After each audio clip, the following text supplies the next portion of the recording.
The first scream didn't come from the boy.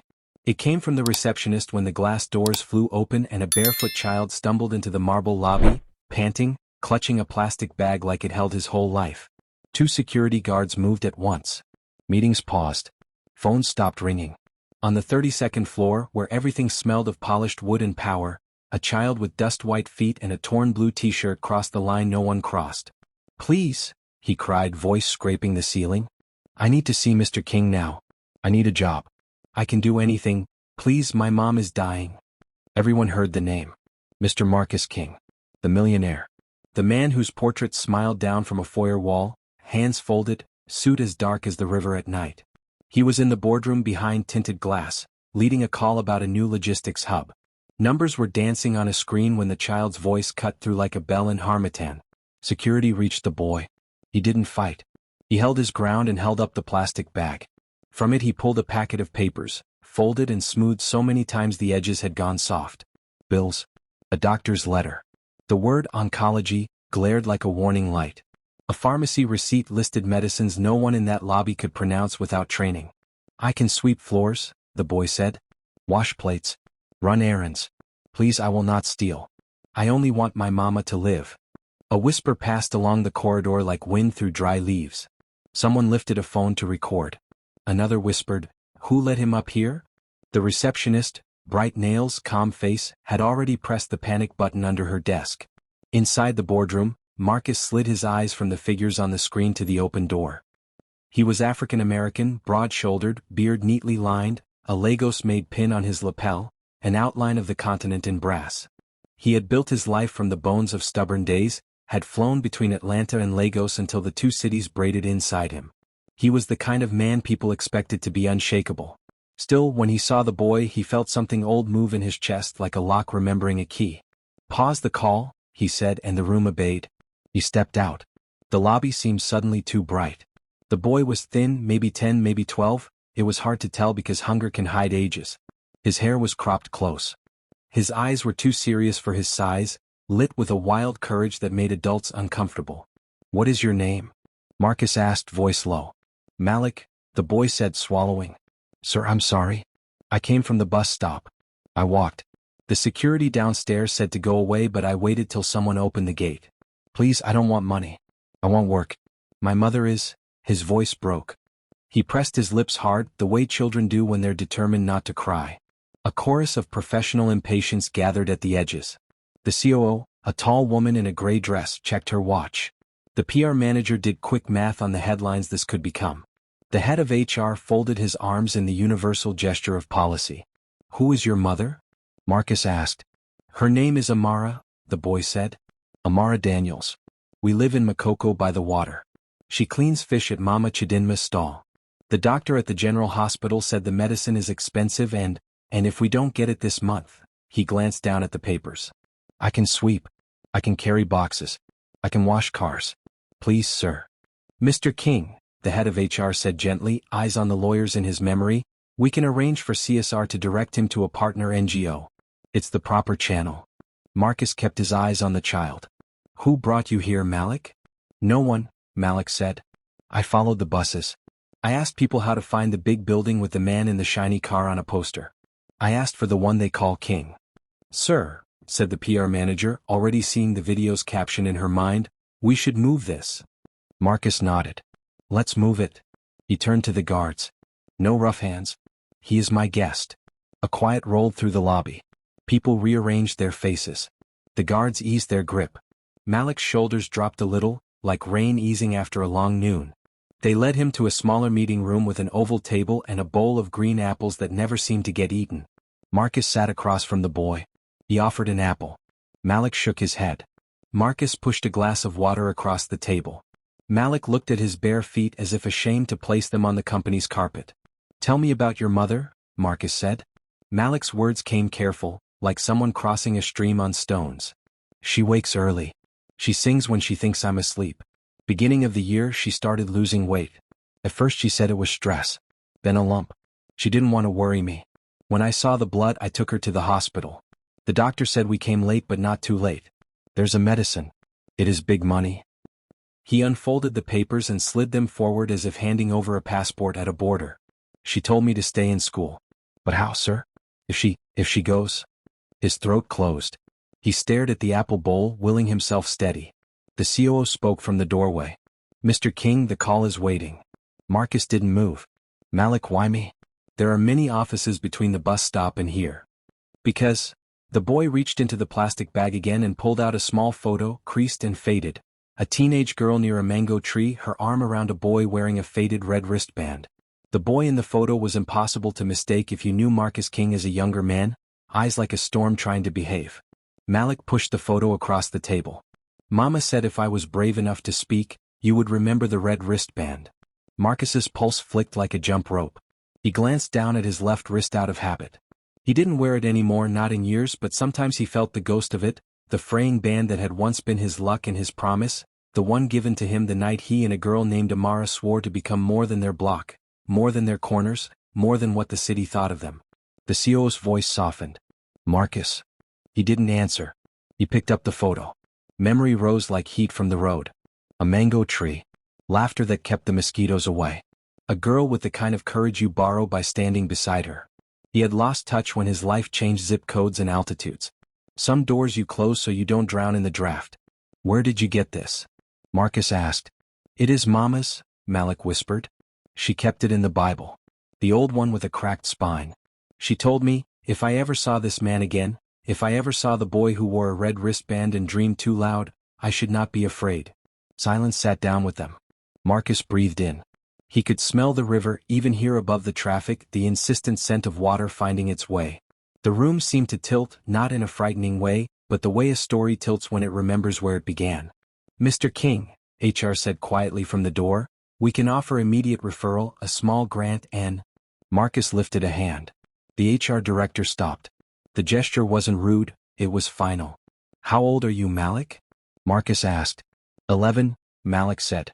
Almost 12. Marcus nodded. Do you know what kind of work you are asking for? Yes, sir, Malik said. Any kind. I can clean. I can carry. I can come early. I will not be late. I will not break anything. Do you think your mother would want you here? Marcus said. Or in school? Malik's mouth trembled, the only betrayal of his fear. She wants me in school. But I want her alive first. It was the most adult sentence anyone had spoken all day. From the corridor came the hum of a city that never apologized for being loud. In the glass, the skyline drew sharp lines against the white glare. The bowl of apples waited like a test. Marcus leaned back. The old red wristband was nowhere on him, but the memory of tying it tight before he went out to run errands for a mechanic on a hot Saturday felt as fresh as sweat. He had taken work no one wanted. He had swallowed pride until it tasted sweet. He had not been above doing what needed to be done. That was his beginning, and this boy was bringing him back to it. Malik, he said, I'm going to help your mother. That is not a promise I make lightly. But the way I help must honor her wish for you. Before he could say how, the boardroom door banged open. The PR manager rushed in with a tablet, face pale. We have a problem, she said, showing the screen. A video was already trending. The headline blazed, Barefoot boy storms Millionaire's office begging for work to save his mother. The comments raced. The building's name was tagged. So was Marcus's. The COO's phone buzzed. Reporters are downstairs. Security appeared again, edges hard. Sir, we need direction. Marcus stood. No one puts a hand on this boy, he said. If a camera is pointed at him, it will be because he agreed. He turned back to Malik. Your mother, what hospital? General, Malik said. Ward C. Bed by the window that does not open. Marcus nodded once. Get the car, he told his assistant. Sir, now, the CO asked. There's the call, the press. Now, he said. Cancel the call. If the press wants a story, they can follow us to the ward. He reached for the papers. As he did, Malik's hand slipped and the photo fluttered. It landed face up on the table, and a second photo slid out from behind it, one even smaller, one Marcus had not seen. It showed Amara older, standing in a dim yard with a little boy on her hip and a man's shadow stretching behind them on the wall. The shadow wore a brimmed cap. The kind Marcus had worn when he first became Mr. King. Marcus's fingers froze. A cold line ran through him, a thread pulled from a long-hidden seam. Who is that? He asked, pointing at the shadow. Malik looked at the photo and then at Marcus, eyes huge, a storm breaking open. Mama said, if I found you I should ask only one question. What question? Marcus asked, voice almost a whisper. The boy's answer landed like a stone dropped into a well. Are you my father? The elevator doors slid shut with a hush, sealing in the strange new air between the millionaire and the barefoot boy. Marcus stood to the left, hands in his pockets like he didn't trust them not to shake. Malik stood to the right, clutching the plastic bag against his chest. They were mirrors that didn't match. One in a charcoal suit that caught the light like water, the other in a faded t-shirt that said Eagles, with half the letters gone. No one spoke until the ground floor. The doors opened on a small storm. Cameras, microphones, security voices layered like drums. The PR manager moved in front of them, the COO kept her jaw set. A man in a navy cap with media stamped on it shouted, "Mr. King, is this staged?" Another voice thundered, "Is this your son?" The question hit the lobby like a pebble against glass. It didn't crack anything yet. It could clear a path, Marcus said. He didn't raise his voice, but the room obeyed a little. The guards opened a moving lane. His driver had pulled up to the curb with the back door swung wide. Heat from the street rushed in. Exhaust, peppers frying from a cart, rain trapped in concrete. Lagos lived loud even when you were only visiting for work. Today it felt like the city was both witness and judge. In the car, Malik sank into the leather like it might disappear if he pushed too hard. He glanced at his feet and tucked them under, ashamed of the dust they had carried. Marcus noticed and reached into the console. He pulled out a clean, folded towel, the kind kept for rainy days when shoes tracked mud. "Put your feet on this," he said as if he were talking about the weather. "Thank you," Malik murmured. The driver eased into traffic. Red buses bullied the lane, Okadas sliced through like fish in shallow water. From the back seat, the city was a ribbon of lives. Women balancing trays like halos, men in shirts rolled to the elbow pushing handcarts, a child in school uniform running with his bag hitting his side. The radio crackled with a presenter's voice laughing at something no one remembered a minute later. "What is your favorite subject?" Marcus asked without looking away from the window. "Math," Malik said. "It feels fair." "And your least favorite?" "Social studies," he said after a second. "Because the books are old and I know the roads have changed, but the book still says something else." A small smile cut through the tension in the car. "The books are often behind," Marcus said. He didn't say we are all sometimes reading from an old book and pretending it's new. They crossed Third Mainland Bridge. The water under them spread out like a thought you couldn't finish. Makoko was to their right, a world built on stilts and stubbornness. Marcus had seen it from a helicopter once, when he was a younger man trying to impress an older investor. From the air it looked like a bruise or a patchwork quilt. From the bridge it looked like what it was. Home for thousands, made by hands that did not wait for permission. "What happened between you and my mother?" Malik asked suddenly, as if the question had been burning his tongue since the elevator. The driver's shoulders shifted. He had been driving Marcus for years. He had heard deals and breakups and blessings happen in the back seat. He looked straight ahead and became a wall. Marcus answered slowly. "When I was young, before I left for Atlanta, I spent a few months here. A cousin, rest his soul, had a mechanic shop near Yaba. I ran errands, learned how Lagos talks. There was a girl who would come to the shop to buy kerosene for her mother's stove. She laughed with her whole face. I hadn't learned yet how to be careful with joy. Her name was Amara," Malik said, the syllables a soft drum. "Yes," Marcus said quietly. "Her name was Amara." They didn't try to press the past into a neat shape. Some histories refuse a straight line. There was the mango tree. The red wristband. The promises that people make when the stars are too bright and they feel close enough to hold. There was also fear. Marcus's scholarship letter had come like a lightning strike. He had folded it twice and put it in his shoe so he could feel it with every step. He had boarded a plane with too much hope and not enough instructions for how to keep it alive. "Did you know about me?" Malik's question was small and huge. "No," Marcus said, and truth pulled something out of his voice. "I didn't know."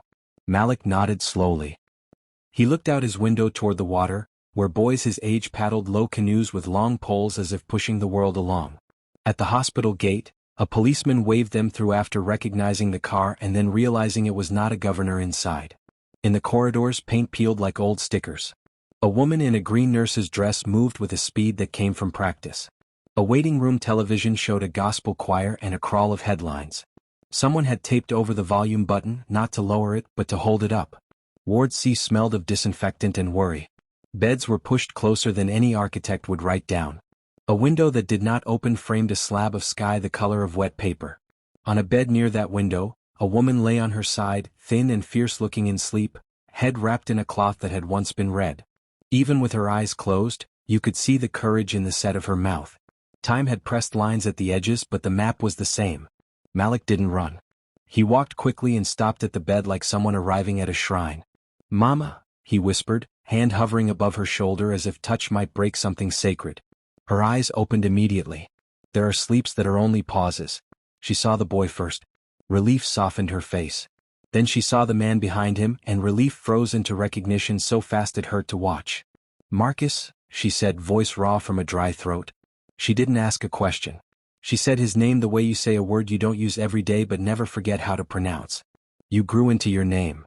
Marcus stepped closer, each step careful. "Amara."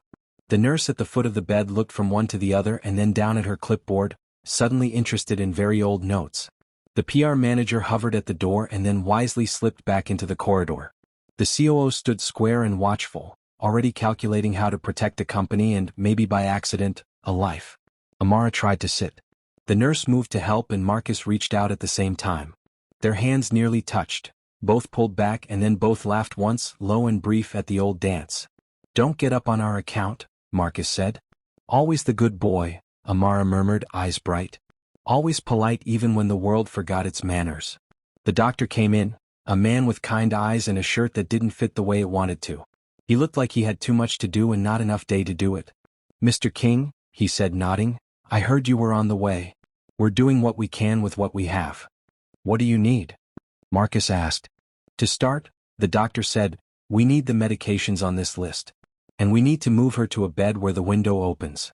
It was a gentle way of saying, "We need air and medicine and money and time." "Done," Marcus said. "Send someone with my driver. Send 2 people. Take what's necessary from the pharmacy downtown. I'll call ahead." The CO was already on the phone. "Consider it done," she said, not looking at him because looking at him might make something spill from her eyes she did not plan. While instructions moved like current, the room held its own stillness. Amara watched her son's face the way a traveler checks the horizon. She ran a thumb under his left eye, where worry had drawn a smear. "You walked far," she said. "Your feet told me before you did." "I came to find work," Malik said. "So we can buy your medicine." Amara's mouth trembled toward a smile. "Always your grandfather's child," she said. "Always the one who fixes the roof while it is still raining." She looked at Marcus then and something old unspooled. "I didn't come to your world because I was afraid I would fall in love with it and forget my own," she said softly. "I sent a letter once to an address someone whispered. It came back stamped 'Return to Sender.' I decided God was saying, 'Door closed, daughter.'" "I never saw it," Marcus said. There were 1,000 roads between that sentence and this room. He didn't try to walk them all. The driver returned with 2 pharmacy assistants and a box sealed with brown tape, the kind that sticks to anything that can be bought. The nurse checked labels with practiced speed. The doctor breathed out a little, as if the room had been holding its breath and could finally let some of it go. "Before we start," the doctor said, lowering his voice, "there is a consent form to sign. There are choices a patient must make, especially regarding aggressive treatment." He looked to Amara. She reached for the pen. Her hand shook. Malik steadied it with both of his small ones. She signed her name with care, each letter a step she refused to rush. As the nurse prepared a line, a man appeared in the doorway, leaning the way men do when they believe they own a place they have never paid for. He wore a white shirt that bragged about its cleanliness and a thin gold chain that bragged about nothing. His face had the smugness of someone who finds profit in other people's storms. "Ah, Amara," he said, smiling too widely. "See the mountain you climbed? You brought a king to your bed." "Who are you?" the CO asked, moving like a gate. "I am family," he declared, opening his hands. "Every woman has family." Amara's jaw tightened. "Leave," she said, the word flat. He'd scared, stepping closer anyway. He looked at Malik and then at Marcus, calculating, calibrating. "I am Uncle Jonah," he told the room. "I have been helping this boy while his mother wastes away. Food is not free. Protection is not free. Kindness is not free. Now that there is money, we must talk." "We don't have to talk," Marcus said. "We have to treat." Jonah smiled, gold tooth catching the fluorescent light. "You are in Lagos, my brother. Treatment is a negotiation. Everything is a negotiation. The PR manager reappeared behind him with two hospital security men who looked tired of men like Jonah. "Sir, you'll need to wait outside," one of them said. Jonah put his hand to his chest, wounded. "I only came to warn you. You are trending. People are hungry for a scandal. They think the boy is your secret. If you are not careful, the city will eat him before the sickness does. But if you make an arrangement," he tapped the gold chain. "With me I can take him somewhere quiet. For a price." Malik moved closer to his mother. The word arrangement made him feel like a package on a doorstep. Marcus took one step toward Jonah and his voice went cold. "Get out." "Threats?" Jonah chuckled, but he backed up, hands raised. No, I am a peaceful man. Ask anyone. Jonah doesn't fight. Jonah resolves." He left a smell of cheap cologne and bad ideas behind him. The nurse hung the bag. The first drops slid through the line like some small, clear promise. Amara closed her eyes, not in fear, but in a kind of prayer only the tired know how to say. A commotion rose from the corridor, reporters compressing themselves into this floor of the building, the heat of words, the hum of a million eyes in 1,000 pockets. The doctor looked at Marcus. "We can pull the curtain," he said. "Privacy is a kind of medicine." "Do it," Marcus said. The curtain snicked along its rail, turning the bed into an island. On the other side of that thin wall of cloth, footsteps approached. A voice said, "Mr. King, just one comment." Another said, "Is this the child?" The COO answered like a shield. The PR manager negotiated in quick, clean sentences. But sound found its cracks and slid through. Inside the curtain, Amara reached for Malik's hand. "Listen," she said. "Whatever happens out there, you will not leave school. You will not stop dreaming. Do you hear me?" He squeezed back. "Yes, Mama." "And you," she said to Marcus without looking at him, "will not try to fix what can only be honored." A nurse's pager buzzed. The driver's phone buzzed. The city buzzed. Marcus drew in breath to respond. He did not get the chance. The curtain jerked as someone stumbled against it. The rod clanged. A camera flashed bright as lightning. The cloth ripped just enough for a lens to find the space between stitches. In that jagged white burst, the world took a picture no one had given it permission to take. Before anyone could shove the camera back, before security could gather the loose edge and tie it, Amara's body arched with a sudden, violent cough. The monitor beeped in a rhythm that pushed every other sound to the edges of the room. And in that terrible second, as the doctor snapped, "Suction," and the nurse reached for a mask, a thin voice floated from the doorway that froze everyone in place. It was an older woman with eyes like Malik's. She took one step into the room, ignored the chaos, and pointed at Marcus. "Tell him," she said to Amara, not unkindly. "Tell him who paid for your first scan. Tell him why you refused the second." Amara turned her face and met Marcus's eyes through the tangle of tubing in fear. Her voice was barely a thread, but it pulled the room tight. "I refused," she whispered, "because the man who offered to pay said the price was you." The room went still, the kind of stillness that only happens when truth slices the air clean in half. Marcus's hand froze in midair. The monitor's soft, rhythmic beeping filled the silence like a metronome counting down to something inevitable. "What did you just say?" Marcus's voice came out low, trembling on the edges of disbelief. He looked from Amara to the older woman standing by the door. Amara's lips trembled, her eyes blinking back tears that shimmered against the harsh fluorescent light. "Marcus," she whispered, "I never wanted you to know like this." The doctor cleared his throat, quietly giving orders to the nurse to keep the line steady, but everyone knew, no one was hearing him. The air in that ward was no longer medical, it was heavy with confession. Marcus stepped closer to her bedside. "Who was he, Amara? Who told you that?" Her breath came out shallow, a wheeze between words. "Jonah." That name again. Marcus's jaw tightened. "That man your so-called uncle?" Amara nodded faintly. "He said he could help me. He knew someone who could pay for the scans. But he said the man wanted you humiliated. He said if I told you about my sickness, it would destroy your reputation. He said, if I stayed quiet, he'd find a way to help me secretly." Her eyes darted to the older woman. "That woman," she whispered, "she knows?" She saw everything. The older woman, who had stood silent till now, took a hesitant step forward. She was in her late 50s, her face carved by years of worry and long days under the sun. Her scarf was neatly tied, her palms rough. "My name is Mama Gloria," she said. "I live next door to Amara. I watched her fight this sickness alone for 2 years. Jonah would come around, promising to bring help, promising to take her to a specialist. Each time he'd return with more lies. When I asked where the money went, he'd laugh. Then last month I followed him. Marcus's eyes snapped toward her. You followed him? Yes, she said. He was meeting with a man in a fine suit, one of your business rivals, I think. They were laughing about how to use Amara's story against you. Marcus's body stiffened. What did you hear? He asked. Mama Gloria took a shaky breath. I heard him say, let her die. When she's gone, we'll use the boy to destroy the king name. The words fell like stones into still water. Even the nurses stopped moving. Malik gripped his mother's hand tightly, eyes darting between the adults. Destroy his name? He echoed in confusion. Amara turned to him slowly. You remember when Jonah said we must never go near Mr. King? That he was a proud man who forgot his roots. Malik nodded. That was his plan, she whispered weakly. He wanted to make Marcus look like the monster who abandoned us. Tears spilled from her eyes.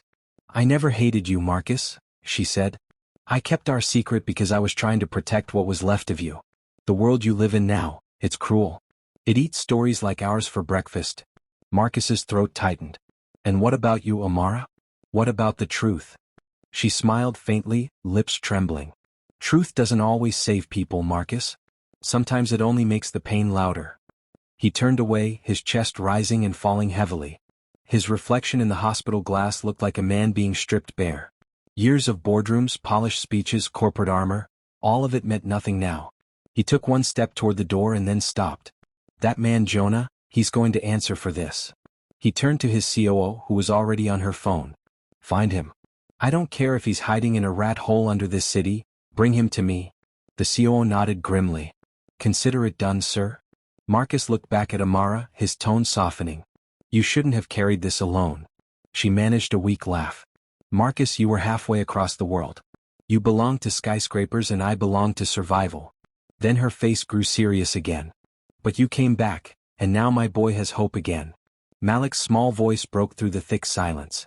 Mama, you're going to get better, right? Amara's eyes softened as she turned to him. I will fight, my son. But if I don't, she took his tiny hand in hers. You will stay strong. You will remember everything I taught you, honesty, kindness, and courage. And you will forgive. Malik's lips trembled. I don't want to forgive Jonah. He's wicked. Amara's voice became faint but firm. Forgive him anyway. Don't carry hate, it's too heavy for children. Marcus looked at the boy, at his courage, his raw innocence, and the stubborn fire that reminded him so much of the woman on the bed. The doctor gently interrupted. Mr. King, she needs rest now. The treatment will start soon. Marcus nodded, then leaned close to Amara's ear. You are not dying on me, Amara. Not like this. You've carried pain long enough. Let me carry it now. Her hand trembled slightly as it brushed his wrist, the same spot where his red wristband had once been. Don't let the world make you forget where you came from, she whispered. He closed his eyes for a second, letting her words sink in. When he opened them again, Malik was standing beside her, gripping her hand tightly. As the nurse adjusted the four-drip, Marcus turned to the window. Outside, reporters still milled near the gate, microphones ready, cameras flashing, waiting for the millionaire to emerge with a story. But he wasn't thinking about headlines anymore. He was thinking about the past, about the mango tree, about laughter under the sunset, about a promise made with red cloth. He would fix this. Not for reputation. Not for guilt. But for the boy. For Amara. Then the nurse gasped. Doctor. Marcus spun around. Amara's body tensed. The monitor screamed a warning. Her breathing grew ragged, her skin pale. Her heart rate's dropping, the doctor shouted. We're losing her. Malik's small voice shattered the room. Mama. Please. Don't leave me, Mama. The doctor barked orders, the nurse scrambled for the defibrillator. Marcus froze for one terrible second, then stepped forward, gripping the rail of the bed. Amara. Stay with us, he shouted, his voice cracking, raw, desperate, human. The machine whined, then pressed silence into the air. The boy's cry echoed through the ward. The doctor tried once more. Another shock. Another gasp. Then the flat line held steady, merciless. A silence settled so deep that even the city outside seemed to stop breathing. The nurse lowered her hands. The doctor bowed his head. Malik's body shook as he leaned over his mother, sobbing uncontrollably. Marcus reached for him, but the boy jerked away. You promised? Malik screamed. You said she wouldn't die. Marcus's face crumpled. He knelt beside the bed, helpless. I'm so sorry, son, he whispered. Malik's tear-streaked face turned toward him, eyes full of pain and accusation. Don't call me son, he said bitterly. You left us before you even knew we were here. And he ran, out of the ward, out of the hospital, barefoot again. Marcus stood there, heart shattered, as the sound of the boy's footsteps faded down the corridor. The CO ran after him, calling, Malik. Wait, but he didn't stop. Outside, thunder rolled over the city like an omen. Marcus stared at Amara's still face, tears finally spilling down his cheeks. He whispered, I will find him. I will make this right. Even if it takes everything I have. And as lightning flashed against the window, a shadow appeared in the doorway, Jonah holding his phone, smirking. Seems the city loves a tragedy, he said. Your story's already gone viral, Mr. King. Marcus turned slowly, eyes burning with fury. Then let the city watch, he said. Because when I'm done they'll see the truth. Comment below where you're watching from and tell us, do you think Malik will ever forgive him? If you're feeling this story so far, don't forget to like, subscribe and share it so others can join in. Rain began to pour over the city like the sky itself was mourning. Thunder rolled across Lagos, loud and angry, drowning out the noise of car horns and gossip outside the hospital. Marcus stood in the doorway, soaked to the bone, watching the little boy's shadow disappear through the downpour. Sir, should we go after him? The CO asked, breathless, her phone still clutched in her hand. Marcus's voice was low but steady. Yes, find him. Search the nearby streets, the bus park, the market, everywhere a child might hide. Don't let him get lost in this madness. The driver and 2 guards nodded and sprinted into the rain. Jonah leaned lazily against the wall, his grin never leaving his face. Don't waste your time, King. The boy's gone. Maybe it's for the best. You're a businessman, not a father. Marcus turned sharply, his jaw hardening. You should leave, Jonah. Before I forget that I'm in a hospital. Jonah laughed, pushing away from the wall. You can't touch me. You think money fixes everything? Go ahead, play the hero for the cameras. The boy will grow up hating you anyway. And when he does, I'll be the one waiting to guide him. Marcus's hand clenched into a fist, but the doctor stepped in between them. Gentlemen, not here. Not beside the dead. The words hit like a slap. Marcus froze, looking back toward Amara's bed. The white sheet now covered her face completely. Only the soft outline of her still body remained. Jonah sneered, adjusting his chain. Seems the cancer finished what love started. That was enough. Marcus moved faster than anyone expected. He grabbed Jonah by the collar and slammed him against the wall. The man gasped as the millionaire's eyes blazed into his. You used her, Marcus hissed. You lied to her. You profited off her pain. You turned her sickness into a scheme. And now you want to turn my son into your next victim? Jonah struggled, his gold chain snapping as Marcus shoved him back once more. Careful, Jonah said, coughing. You're making a scene. The press loves scenes. Marcus stared at him for a long moment, then released him abruptly. You're not worth the air in this room. He turned to the security guards at the door. Get him out of my sight. If he ever comes near Malik again, I'll make sure he's explaining himself to the police, and God. Jonah straightened his torn shirt, but his grin was gone. We'll see, Mr. King. Lagos always remembers who it feeds. And with that he walked out, his footsteps echoing down the corridor. Marcus exhaled, chest heavy. For a moment he just stood there, staring at the lifeless form beneath the sheet. Memories rushed in like a flood he couldn't stop. Her laughter. Her voice calling his name. The night they sat under the mango tree dreaming about a future that now lay in ruins. He whispered hoarsely, I failed you, Amara, but I won't fail him. Hours later, the rain had slowed to a drizzle. The city was drenched, streets shining like mirrors. Marcus sat in the backseat of his car, his head bowed. His driver returned, dripping wet. No sign of the boy, sir, he said softly. We searched the market, the footbridge, even the bus depot. He's not there. Marcus pressed his hand over his mouth, trying to steady himself. Keep looking. Check the waterfront. That's where they lived. He might have gone back. The driver nodded and ran off again.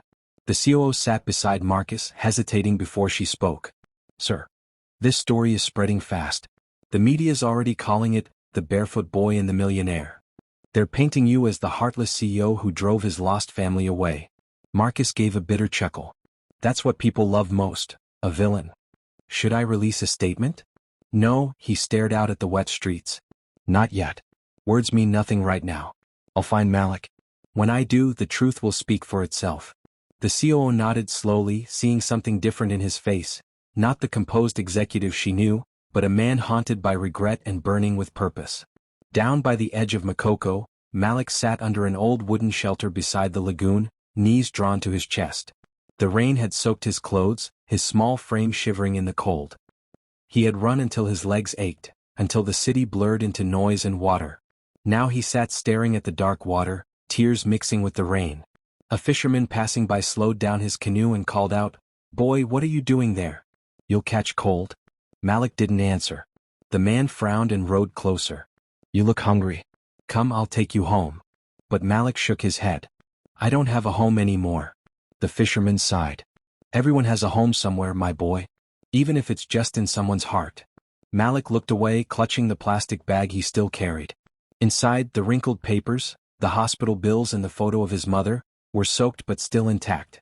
He pulled out the photo and stared at it, tracing his mother's face with trembling fingers. He whispered through tears, "You said to forgive Mama, but how can I?" Behind him, the soft sound of footsteps approached. Malik turned, startled. It was Mama Gloria, her wrapper drenched, her face weary but kind. "Malik," she called gently, "child, I've been looking for you. Come, you can't stay here." He shook his head stubbornly. "I'm not going back. They'll just lie. They'll say he's my father, but he's not. He left us." Mama Gloria knelt in front of him, gripping his shoulders. "He didn't know, my boy. Your mother told me before she closed her eyes. She said you must forgive him no matter what. That man didn't abandon you, he's broken too." Malik's lips quivered. "He has everything. Big house, cars, money. How can he be broken?" "Because some pain money can't buy away," Mama Gloria said softly. "He lost the woman he once loved. And maybe now he's lost you too." Malik looked down, the words sinking deep. Meanwhile, back at the hospital, Marcus received a call. His driver had found a small crowd near the waterfront. "We think we saw the boy, sir," the driver said. "He's with an older woman." Marcus didn't wait to hear more. He grabbed his coat and rushed out into the night. The streets were still wet, puddles reflecting the moonlight. When he reached the waterfront, he spotted the silhouette of Mama Gloria, holding Malik close, trying to keep him warm with her shawl. Marcus approached slowly, not wanting to startle him. "Malik," he said softly. The boy turned. His eyes were red from crying. He clutched the plastic bag tightly, stepping back a little. "I don't want your money," Malik said quickly. "You can't buy her back." "I know," Marcus said gently. "I'm not here to buy anything. I'm here to keep a promise." Malik hesitated. Marcus knelt, his expensive trousers sinking into the wet mud without care. "Your mother asked me to look after you. She wanted you to stay in school, to have a home, to have peace." Malik's lip trembled, but he said nothing. "I can't change the past, son," Marcus continued. "But I can fight for your future. Please, let me." Mama Gloria looked at the boy, then at Marcus, her eyes glistening. "Malik, your mother would want you to listen." Malik wiped his face with the back of his hand. "If I come with you, will you tell the world who she was?" Marcus's throat tightened. "Yes, I'll tell them all." Not as a scandal, but as a story of strength, of a woman who raised a lion with nothing but her love. For a long moment, Malik stared at him, his small chest heaving with silent conflict. Then, slowly, he stepped forward and placed the damp photo in Marcus's hand. "This was hers," Malik said. "Keep it. Don't forget her again." Marcus took it, his fingers trembling. "I won't." As they stood there in the rain, the faint glow of headlights approached. The media, relentless as ever, had followed. Cameras began to flash from a distance. "Sir," a reporter called out. "Is it true the boy is your son? Are you taking him home?" Marcus didn't flinch this time. He stood tall, placed his arm gently around Malik's shoulders and turned toward the cameras. "Yes," he said clearly. "He is my son. And we are going home." The cameras exploded with light. But amid the chaos, Jonah stood at the edge of the crowd, eyes narrowing, his phone camera raised again. He muttered under his breath, "Let's see how long your perfect story lasts, King." Comment your thoughts and tell us where you're watching from. And don't forget to like, subscribe, and share this story so more people can follow Malik's incredible journey. The next morning broke heavy and gray, like the city itself was tired from too many secrets. Lagos never truly slept, but that day it moved slower, the air thick with gossip and sympathy. Every headline on the news carried the same story. Barefoot boy and the billionaire, Heartbreak or heroism? Is Malik King the son of Africa's most private tycoon? Marcus King's name was everywhere, in blogs, on the radio, across morning shows. But none of it mattered to him. Not the noise. Not the rumors. Not the investors calling to ask if this was bad for business. Because at that moment, Marcus sat in silence at his dining table, watching Malik eat breakfast for the first time in his mansion. A boy so small in a house so big that it made the world look unfair. The dining hall was too grand for words. Chandeliers, wide windows, and polished floors that reflected every sound. But Malik didn't care about any of that. He ate quietly, his eyes on the food, not on the wealth surrounding him. Marcus watched him from across the table. Every small motion of the boy reminded him of Amara, the way he chewed carefully, the way he looked away when spoken to directly, the way his shoulders tensed when he was nervous. "Do you like it?" Marcus asked softly. Malik nodded but didn't look up. "It's fine." Marcus tried to smile. "You don't have to be afraid here. This is your home now." Malik's fork paused halfway. "You mean, until people forget?" Marcus frowned. "What do you mean?" "The news," Malik said quietly. "Everyone's talking about me. But when they stop, will you still want me here?" Marcus leaned forward. "I didn't bring you here for the news, Malik. I brought you because you're my son, because your mother wanted this." Malik's small voice cracked. "My mother wanted to live too." Marcus looked away, guilt tightening his chest like a fist. He couldn't argue with that. After breakfast, the COO arrived, bringing a laptop and files. "Sir," she began carefully, "we've traced Jonah's transactions. You were right, he's been working with Kelvin Brooks, the director from Atlas Logistics. They've been trying to force your company out of the city's new transport contract." Marcus's jaw tensed. "So this was about business after all." "Partly," she said. "But it got personal when Jonah realized who Amara was. He saw an opportunity and took it. The man's a snake, sir. He's been selling lies to every reporter willing to pay for a scandal." Marcus stood, his voice steady but cold. "Then it's time to crush the snake's head." Malik looked up from the couch where he'd been sitting quietly. "Crush?" he repeated, his tone small but serious. Marcus turned to him and softened his voice. "It's just an expression, son. It means stopping bad people from hurting others." Malik looked at him for a moment, then nodded. "Mama said bad people always get caught. She said truth walks slowly but it always gets there." Marcus smiled faintly. "Your mother was a wise woman." "She was," Malik said quietly, "and brave too." The words hit Marcus harder than any insult ever could. He nodded and whispered, "Yes, she was." Later that afternoon, Marcus drove through the heart of Lagos, not in his black SUV with tinted glass, but in a plain sedan. He didn't want attention. He wanted answers. He stopped outside a low building painted yellow, half of the sign missing. Jonah Enterprises, Loans, Real Estate, Consulting. Marcus walked in with his COO and 2 security men. The office smelled like cigarette smoke and cheap perfume. Jonah sat behind a cluttered desk, scrolling on his phone. "Well, look who came down from his golden castle," Jonah sneered. "To what do I owe the pleasure?" Marcus stepped closer. "You're done, Jonah. The police already have evidence of your scams. The fake loan deals, the blackmail, the money you stole from Amara's donations. You'll spend the next 10 years explaining your consulting business behind bars." Jonah laughed harshly. "You think I care about jail? I've been in worse places than that. But you're afraid of shame. You're afraid of headlines. You'll never get your clean name back, King." Marcus stared at him with calm fury. "You're wrong. I don't care about headlines anymore. I care about my son. And if you ever go near him again, I'll make sure you vanish from this city faster than your lies." Jonah's grin faltered for the first time. He stood up, trying to act confident. "The boy won't forgive you. He's seen the videos. He's seen what the world says about you." Marcus turned toward the door. "Maybe. But I'll earn his forgiveness, not buy it." As he left, Jonah shouted after him, "You can't erase what's already written, Marcus." Marcus stopped just before stepping out.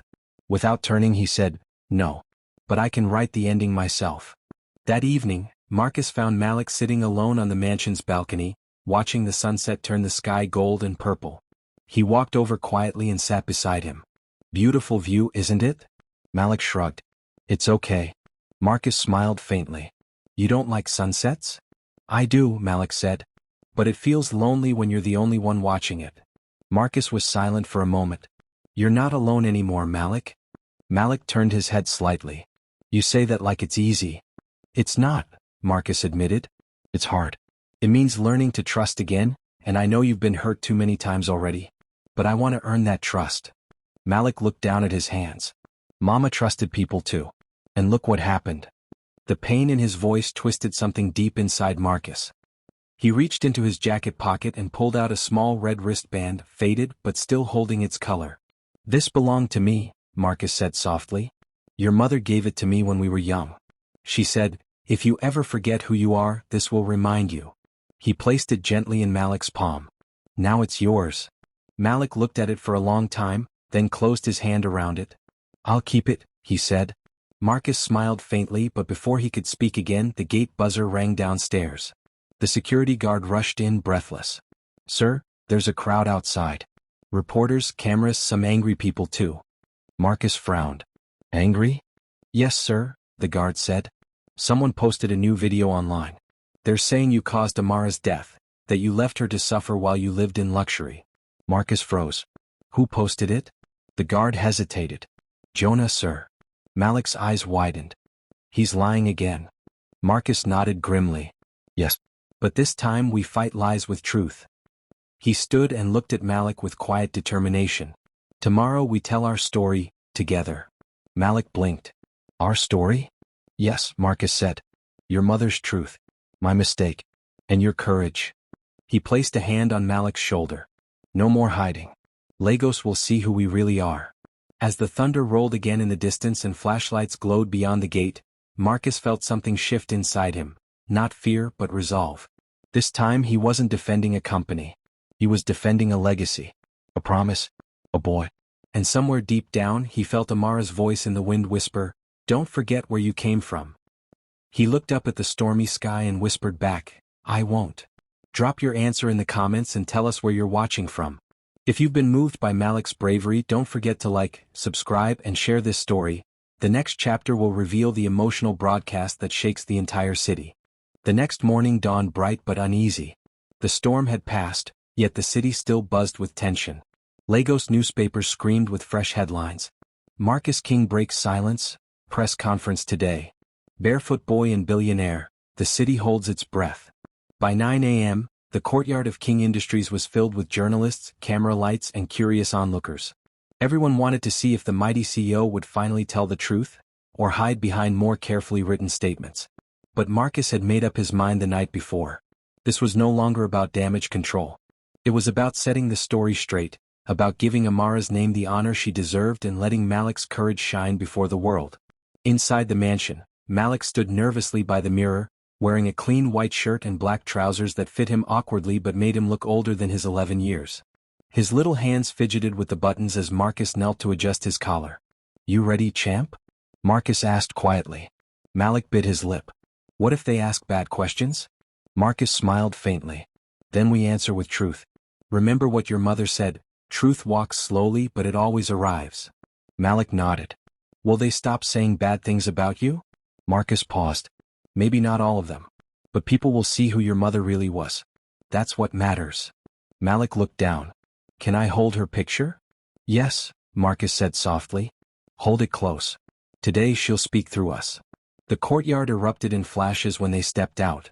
Cameras clicked rapidly, microphones stretched forward like reaching arms. The PR manager stood nearby, pale but composed, whispering last-minute instructions to the press. Marcus approached the podium. Malik stood beside him, clutching his mother's photo close to his chest. The noise died down when Marcus raised his hand. His voice, when he began, was firm but heavy with emotion. Good morning, everyone. I know the city has heard many versions of this story. Today I will tell you the truth, the whole truth. He glanced down at Malik and continued. A few days ago, a young boy walked barefoot into my office, begging for a job to save his sick mother. That boy is standing beside me. His name is Malik. His mother, Amara Daniels, was the woman I once loved. The crowd shifted. The sound of camera shutters clicked like rain on tin roofs. I did not know she was sick, Marcus went on. I did not know I had a son. But I know now. And I will not run from the past. He paused, his voice thickening. Amara was a woman of strength. She raised her child with courage, with dignity, and with faith, even when the world gave her nothing. Her story is not one of scandal but of love and sacrifice. And from today her name will never be used for gossip again, only for inspiration. A murmur of surprise rippled through the audience. Marcus straightened. As for the man spreading lies about her and about me, Jonah, the law will handle him. We have proof of his deceit, his theft, and his cruelty. Justice will find him as truth always does. He turned toward Malik and rested a hand on his shoulder. This boy reminded me of who I was before wealth changed my address. He reminded me that power means nothing if it can't be used to help others. He looked at the cameras again.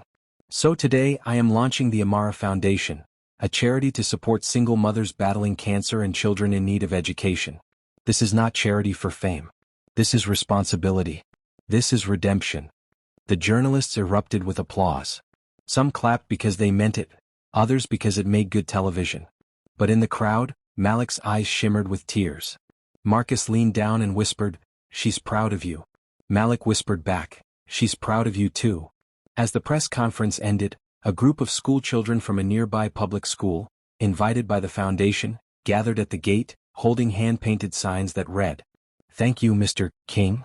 Rip Auntie Amara." Malik stepped toward them shyly. One of the girls, around his age, smiled and said, "You're brave." Malik smiled weakly. "I just wanted to help my mom."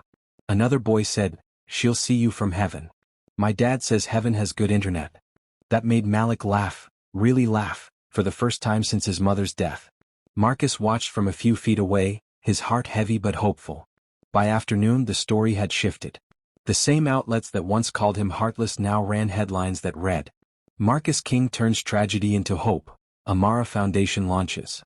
The boy who changed a billionaire's heart. But not everyone celebrated.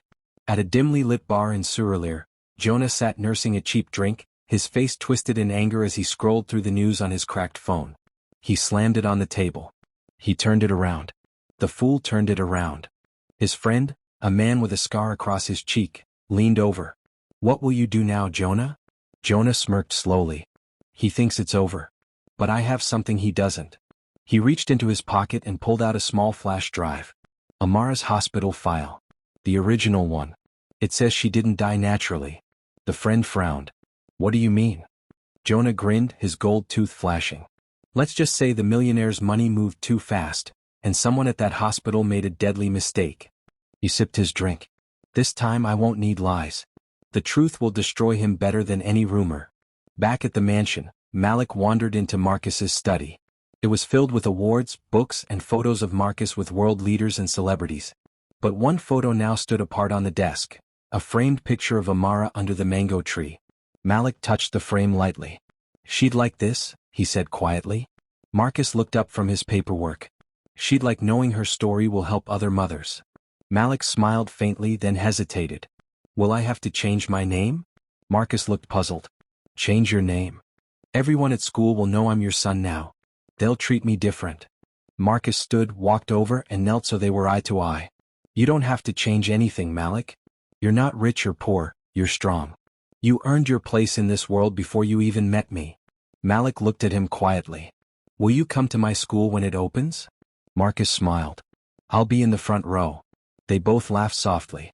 It wasn't perfect yet, but it was something real, a start. Then the intercom buzzed. The security guard's voice crackled through. "Sir, someone's here asking for you. He says he has information about Ms. Amara's death." Marcus and Malik exchanged a startled glance. Marcus's expression hardened. "Send him in." The door opened slowly, revealing a man in a white lab coat, the same doctor from the hospital, his face pale and nervous. He held a file in his hand. "Mr. King, I need to tell you something. It's about Amara's final treatment. There was a mistake." Marcus frowned. "What kind of mistake?" The doctor swallowed hard, looking from Marcus to Malik. "The medicine she was given, it wasn't what was prescribed. Someone switched the vials before it reached her. It wasn't cancer that killed her, sir. It was poison." The words hung heavy in the air like thunder about to break.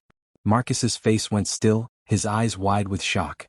Malik dropped the photo he'd been holding, it cracked against the marble floor. The doctor's voice trembled. "I don't know who did it, but the hospital records were tampered with. And someone paid me to stay quiet." Marcus took a slow step forward, his voice calm but deadly. "Who paid you?" The doctor hesitated, then whispered the name, and Malik's heart nearly stopped. "It was Jonah." The name echoed in the room like a curse that refused to die. Jonah. Marcus froze, his fists tightening until his knuckles turned white. Malik stared at the doctor, his small chest rising and falling too fast. What did you just say? Marcus demanded, his voice low, dangerous. The doctor took a step back. Please, Mr. King. I didn't know what was in the vials. I swear. He came to me the night before your visit, Jonah. He said he was family, that he wanted Amara to rest, that the medicine would ease her pain. He offered me 500,000 naira. I was desperate. My wife was sick and... Marcus cut him off sharply. And so you killed someone else's wife? The doctor's eyes filled with tears. I didn't mean to, sir. I didn't know it was poison. When she died, I tried to tell the head nurse, but she told me to keep quiet. The files were changed. Her death was marked as natural. Malik's small voice broke the silence. You let him hurt my mama. The doctor's face crumpled. I'm so sorry, boy. I've carried this guilt since that day. Marcus turned toward the window, gripping the edge of the desk. His reflection in the glass looked like a stranger, eyes wild, breath shallow. Where is Jonah now? The COO stepped in quickly. We traced him last night, sir. He's hiding at a guest house in Yaba. The police are on their way. Marcus spun around. No. I'm going myself. Sir, that's not wise, the COO warned. Let the police. This is not about the law anymore, Marcus interrupted, his voice shaking. This is about my son's mother. About Amara. Malik tugged his sleeve. I want to go too. Marcus knelt and held the boy's shoulders firmly. No, Malik. You stay here. You've already lost too much. I'll handle this. Malik shook his head, tears brimming. I want to see the man who did it. I want to see his face. Marcus hesitated. In that moment, he saw not just the child but the reflection of Amara's fire, the same unbreakable spirit that once made him believe he could outrun destiny. He sighed. All right, you'll come. But you stay in the car. Do you understand? Malik nodded slowly. The drive to Yaba was long and heavy with silence. Rain clouds gathered again as if the sky refused to let the story rest. The city buzzed around them, street vendors shouting, Danfo horns blaring, but none of it touched the anger burning inside Marcus. When they arrived at the guest house, the air smelled of stale beer and secrets. The signboard read Golden Palm Inn, but there was nothing golden about it. Marcus stepped out first, his black coat billowing in the wind. 2 guards followed behind him. Malik sat in the car, peering through the fogged-up window, clutching the red wristband on his arm. Inside the lobby, the receptionist, a thin woman chewing gum, looked up and froze when she recognized Marcus King. I'm looking for a man named Jonah, Marcus said calmly. Room 12. She stammered. Sir, I don't think. Marcus slid a business card across the counter. You'll think fast. Her eyes widened. She pointed down the hall. Second door, sir. He's been there all morning. Marcus walked down the narrow hallway, his footsteps echoing like drumbeats of judgment. At the door marked 12 he stopped. Voices drifted from inside, Jonah and another man laughing. Marcus turned the handle and pushed the door open. Jonah's laughter died instantly. He stood eyes wide. Well, he said, forcing a smirk. The king himself comes to the jungle. Marcus didn't answer. He stepped forward slowly, every word slicing through the air. You poisoned Amara. Jonah's smirk faltered. That's a big accusation, Marcus. Careful, you're not in your office now. Marcus slammed the door shut behind him. The doctor confessed. He told me everything. Jonah's eyes darted toward the other man, who immediately slipped out the side door. Lies, Jonah said quickly. That fool's trying to save his skin. Marcus stepped closer, his face inches away. You killed her because she refused to help you destroy me. You used her sickness to make money. You murdered the only woman who ever believed I was more than my money. Jonah's voice rose. She was dying anyway. I just helped it happen faster. Marcus's hand shot out and grabbed Jonah by the collar. He slammed him against the wall. You helped her die? His voice cracked with fury. You helped her die? Jonah tried to shove him off, but Marcus's grip tightened. You think this is over? You'll rot for what you did. Jonah sneered even as fear flickered in his eyes. You think prison scares me? You think? Marcus's fist connected with Jonah's jaw before he could finish. Jonah crashed into the table, knocking over bottles. Blood trickled from his lip. Marcus leaned over him, voice trembling. You took a mother from her child. A son from his mother. And for what? Money? Jonah spat on the floor. For power. Something you and your rich kind will never understand. You pretend to help the poor but you left her. You left us. Marcus froze, breathing hard. For a split second he saw it. Jonah's rage wasn't born of greed alone. It was envy. It was pain. I didn't leave her, Marcus said quietly. You took her choice away. Outside, Malik had slipped out of the car. He stood in the rain near the half-open door, watching everything through the crack. His small fists clenched as he saw Jonah on the floor, blood on his face. Jonah spotted him. Ah, little Malik, he said, forcing a grin through the blood. Your father finally showed you his real side. You see? Violence. Money. Pride. That's the king blood in him. Marcus turned sharply, realizing Malik was there. Malik, I told you to stay in the car. But Malik didn't move. He killed my mother, the boy said, voice trembling. He should go to jail forever. Jonah wiped his mouth, laughing hoarsely. Oh, he'll go to jail too, boy. For attacking me. Wait and see, the world will call him a murderer next. Marcus froze. He suddenly understood the trap. Jonah had set up a phone on the dresser, camera light blinking red. Recording. Jonah grinned, teeth bloody. Smile for the internet, Marcus. Another scandal. Another king exposed. Without thinking, Malik darted forward, grabbed the phone and smashed it on the floor. The pieces scattered like glass stars. Jonah shouted, "You stupid boy," and lunged at him. Marcus moved faster. His arm shot out, blocking Jonah. The two men struggled. A chair fell. A lamp crashed. Malik stumbled back, terrified. Then, as Jonah tried to grab a bottle to strike, the guards burst in. One twisted Jonah's arm behind his back, the other restrained him. Marcus stood over him, chest heaving. It's over, Jonah. Jonah spat again, glaring up. You think locking me up will change what you are? Marcus didn't answer. He turned to the guards. Take him. Hand him to the police. Tell them he's wanted for murder. As the guards dragged Jonah out, Jonah's laughter echoed through the corridor. You can't wash blood with tears, King? Marcus stood still for a long moment, then turned to Malik. The boy's face was pale, but his eyes were strong. I broke the phone, Malik whispered. Did I do wrong? Marcus knelt and pulled him close. No, son. You did what was right. You stopped evil from having a voice. They stood there in the ruined room. A man, a boy, and the ghost of a woman whose love had built both of them. Marcus looked toward the open door where the rain poured in. It's over, Amara, he whispered. Justice has come. But deep down he knew, it wasn't over yet. Because justice can heal the body but only forgiveness can heal the soul. And somewhere between thunder and silence, he wondered if forgiveness was still possible. A week later, Lagos was quieter than usual, or maybe it was just the calm after the storm that had shaken the whole city. The headlines had shifted again. Jonah arrested for poisoning scandal, confesses to plot against king. Amara's justice, Lagos court begins murder trial. Billionaire's son speaks out, my mother taught me forgiveness. But for Marcus and Malik, the noise didn't matter anymore. They had buried Amara 2 days before, under the big mango tree where she used to sing to Malik as a baby. The same tree where she once gave Marcus that red wristband back when dreams were still free. The ceremony was quiet. No press. No cameras. Just a few people from Makoko, Mama Gloria, and Marcus's small circle of trusted staff. Malik stood beside the grave, holding a single rose. His face was calm now, not because the pain was gone, but because he'd decided to carry it differently. After everyone had left, Marcus remained by the grave. Rain began to fall again, light and soft, almost like the sky was whispering instead of crying. Malik walked over and slipped his small hand into his father's. She's at peace now, Malik said quietly.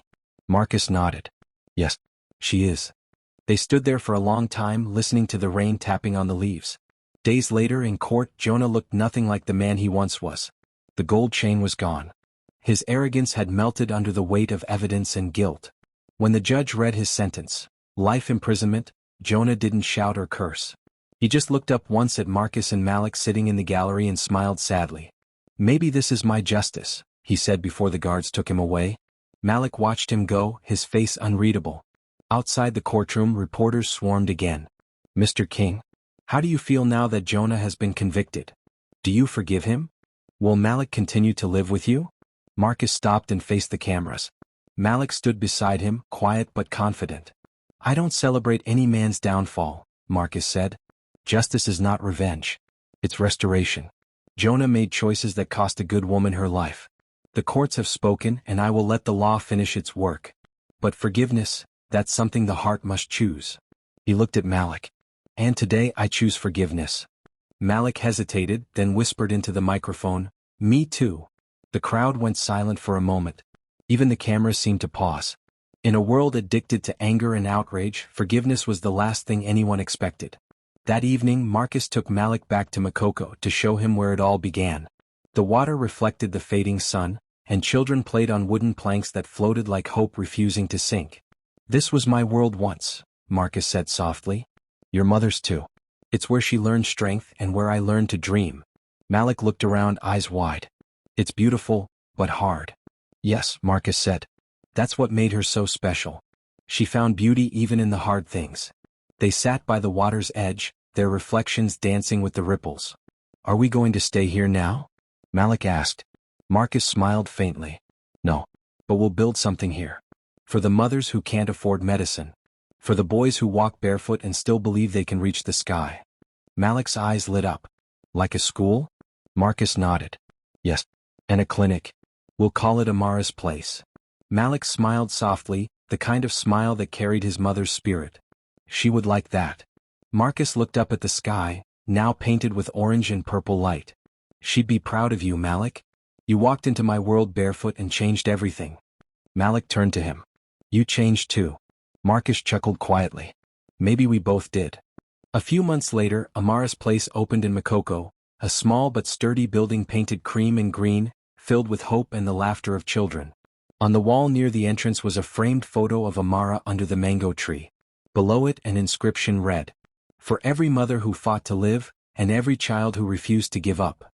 The first day of opening, Malik stood at the doorway wearing a neat school uniform, his red wristband shining on his arm. He watched as mothers came in for checkups, as nurses moved gently among them, and as little children ran past him, giggling. Marcus stood behind him, smiling. "She'd be proud." Malik nodded. "We did it." As they turned to leave, a breeze swept through the compound, rustling the curtains and brushing their faces lightly. It felt almost like a hand, gentle, familiar, full of love. Marcus closed his eyes for a second, whispering, "Thank you, Amara." And Malik, without realizing, whispered the same words at the same time. Months passed and their life slowly found rhythm again. Malik returned to school, Marcus balanced work and fatherhood, and the foundation grew faster than anyone expected. One afternoon, a young journalist came to interview them at Amara's place. She smiled as she ended her segment. "Mr. King Malik, your story has inspired millions. Do you have any final words for those watching?" Marcus looked at his son and then back at the camera. "Yes.